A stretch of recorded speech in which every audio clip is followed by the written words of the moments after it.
Summer vacation has come and Velma, Shaggy and Scooby-Doo meet up with Fred and Daphne so they can go to meet Daphne's uncle, Thorny Blake, who has given them summer jobs at his country club in Erie Point in order to pay back damages from a prior mystery.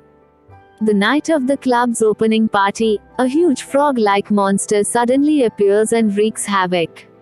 The gang decides to investigate the only person who has ever taken a picture of the lake monster, a lighthouse keeper named Elmer Uggins. He then tells them the story of the lake monster. When people were first settling in Erie Point, a witch named Wanda Grubwort warned them not to come onto her land. They paid no attention to her, so she used her magic staff, which used moonstones as the source of her power, to turn a frog into a horrible monster that attacked the villagers. Wanda was later tried for her crimes and burnt at the stake. The next day, Wilma shows the others security footage of the lake monster meeting a mysteriously cloaked figure on the beach. They begin to zoom in on the figure to see its face, but Wilma accidentally spills her green tea on the computer and destroys the footage. Things are further complicated due to friction between Fred and Daphne, whose relationship is strained due to them regularly finding each other socializing with other people, as well as Shaggy's blossoming feelings for Velma causing him to alienate Scooby. The next morning, they find Velma unconscious on the beach. Shaggy begins to tell her that he was very worried, but stops when he notices what's on her hand.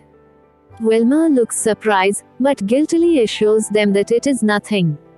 After they fill her in on the latest monster attack, Daphne says that she saw purple paint on the figure's cloak and suggests they check out a boat that they saw on the way to Erie Point.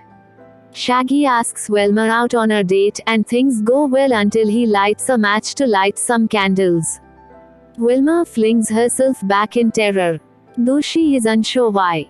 Scooby, who is angry at Shaggy for ignoring him, tries to ruin the date, causing Shaggy to knock over the table and drop the moonstone on the ground that he was going to give to Velma as a surprise. Fred and Daphne go to see the boat, but are then locked in a flooding room by the monster. However, they are able to escape. The gang drives to the home of Hilda Troberg, who is Wanda's descendant. They see the witch's figure through the windows, who is soon discovered to be a very witty Velma. She claims to not be Velma and attacks the gang, knocking them out for a moment. The gang wakes up later and finds Troberg, who says that the spirit of her ancestor has possessed Velma. The gang realizes that their infighting caused them to miss all the little signs the Watts. Velma's fear of fire, her love of moonstones, and how she spilled the tea on the video of the witch because it was going to show her face, that should have proved Velma was up to something. Troberg says that Wanda probably would have gone to the underwater caves. They arrive in the cave and Shaggy bursts out of hiding and confronts Wanda, who turns a trio of frogs into new monsters and sends them after the gang. As the monsters corner Fred and Daphne, Shaggy tries to save Velma by singing her favorite song. Velma joins in and manages to break free of Wanda's possession.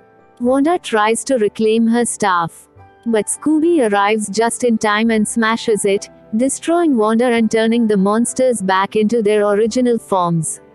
Shaggy confesses how much he really likes Velma and they share a kiss. But both realize that they did not feel a single spark and, along with Fred and Daphne, agree that it is better if they are just friends.